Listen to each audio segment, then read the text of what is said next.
Oui, bonjour Charlotte. Bonjour Yves. Nous nous retrouvons ce jour à la convention annuelle de l'Anacofi, l'occasion pour vous de nous faire un point sur l'or. Alors, comment s'est comporté l'or au cours de la récente crise bancaire notamment? Alors en fait, l'or s'est plutôt bien comporté, comme souvent hein, pendant les périodes de crise, Yves. Donc en début d'année, on était plutôt sur une phase de prise de profit hein, après la bonne performance de l'année dernière. Et puis, force est de constater que la crise bancaire survenue en Californie et puis qui s'est rapidement diffusée finalement en Europe avec le Crédit Suisse, eh bien l'or a fortement progressé, ce qui fait qu'il est en hausse quand même de plus de 9% hein, aujourd'hui. Nous Et sommes le 6 depuis, avril. voilà, hein, donc depuis le début de l'année. Et puis, évidemment, le secteur aurifère, hein, qui est très fortement lié hein, à l'or, forcément, comme c'est le sous-jacent, eh bien, lui est en hausse de plus de 18% hein, à ce jour. Donc, vous voyez qu'il y a vraiment eu cet effet de diversification qui a été encore très, très présent et qui est toujours utile hein, dans les portefeuilles en cas de crise. Merci beaucoup. Alors, un des ADN chez Crédit Mutuel Asset Management est de rencontrer régulièrement les sociétés Oui, de façon biannuelle, 3 à 4 fois par an. oui, Où en sont-elles dans leur cycle d'activité et sont-elles oui. confiantes, ces sociétés aurifères? Oui, oui, alors effectivement, elles sont d'autant plus confiantes que l'or performe bien aujourd'hui. Et même nous, gérants ou analystes, on n'avait pas anticipé hein, ces niveaux de l'or pour 2023, hein, à plus de 1900 dollars l'once. Hein.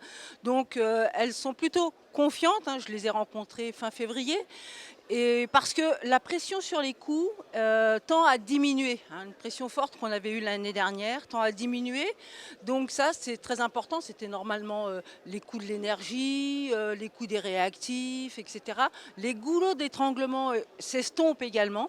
Donc ça veut dire que leurs coûts de production vont rester relativement stables. On attend une légère hausse cette année, mais bon, qui sera largement absorbée.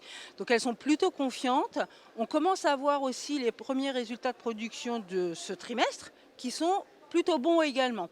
Donc, nous, en tant qu'investisseurs sur ces sociétés-là, on est d'autant plus confiants que les marges vont rester très élevées. Et ça, c'est vraiment très important. Ça, c'est vraiment très positif pour le secteur. Néanmoins, dans le contexte actuel, vous en avez déjà parlé, quels vous apparaissent les principaux risques et les principales opportunités du secteur?